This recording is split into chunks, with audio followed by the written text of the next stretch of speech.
His Majesty, King Hassan II of Morocco, who we met this morning and was my guest at luncheon. He's a firm friend of the United States. His working visit to Washington gives us an opportunity to build on 2 centuries of cordial diplomatic relations between our 2 countries. It's a real personal privilege and pleasure to have His Majesty as our guest. King Hassan is the leader of a great nation at the crossroads of 2 continents lying on NATO's southern flank at the entrance to the Mediterranean. It has deep ties to Africa, Europe, the Middle East, and the whole Islamic world. We therefore discuss not only bilateral relations, but a wide range of regional and global issues. I deeply value the depth of experience and breadth of vision that His Majesty brings to the issues of profound mutual concern.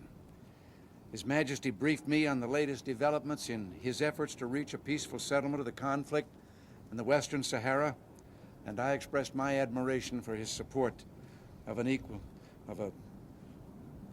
OAU, Organization of African Unity, referendum. We discussed opportunities for continued progress in the Middle East and agreed to continue a strategic dialogue on security issues. We reviewed the progress that we've achieved in augmenting our bilateral relations. The Binational Committee for Economic Relations that Secretary Baldrige chaired last January, the Joint Military Commission that held its first meeting last month, and the agreement establishing a binational commission for cultural and education exchange that Secretary Haig signed in Morocco in February. We considered other opportunities for closer cooperation between our 2 countries in private investment, trade, and other areas. And I expressed to His Majesty the great value the United States places on cooperation with him and on friendship with Morocco, a country that stood with us at our independence, fought at our side during the Second World War, and joins with us today in the quest for world peace and security. Your Majesty, we're honored to have you here, and we bid you welcome. Mr. President, I shall try to be understood against and even my very bad English, but I shall try to speak the language of the heart to thank you very deeply, you and your government and your people, for your hospitality. And I can assure you that from yesterday in the afternoon, still now, I really felt that I was between very strong and loyal friends. Naturally, the nature of the problems of the United States and the nature of our problems in Morocco, they have not the same volume, and they are not at the same level. But the nature is the same.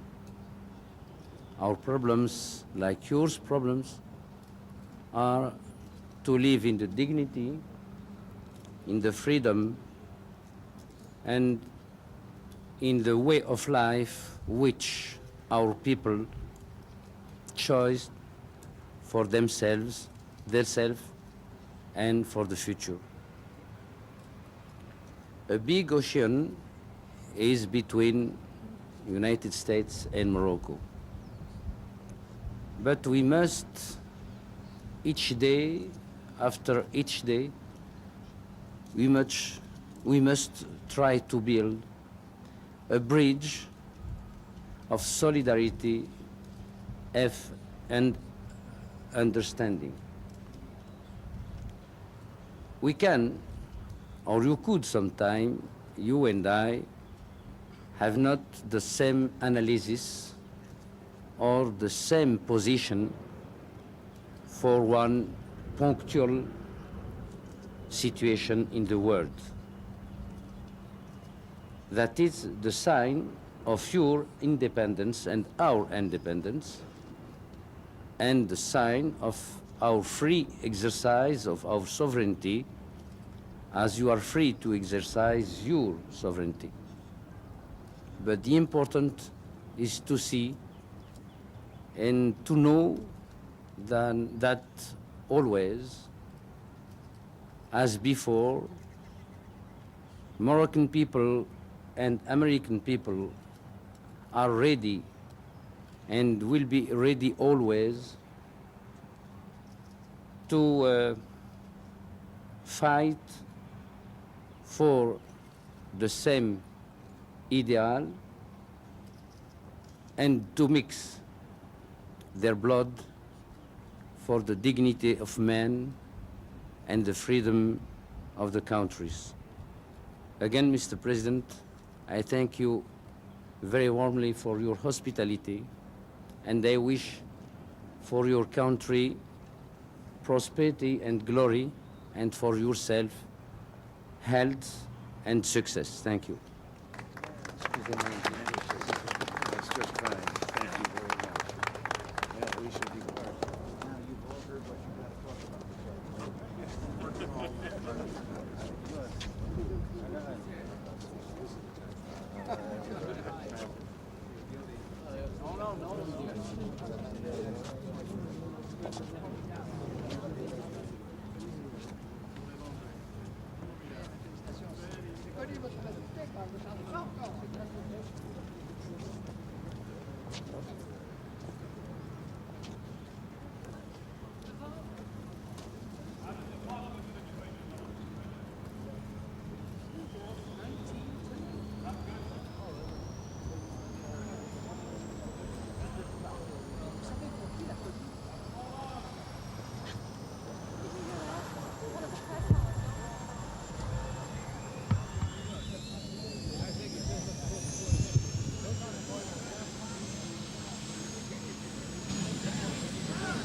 Back the ones that aren't.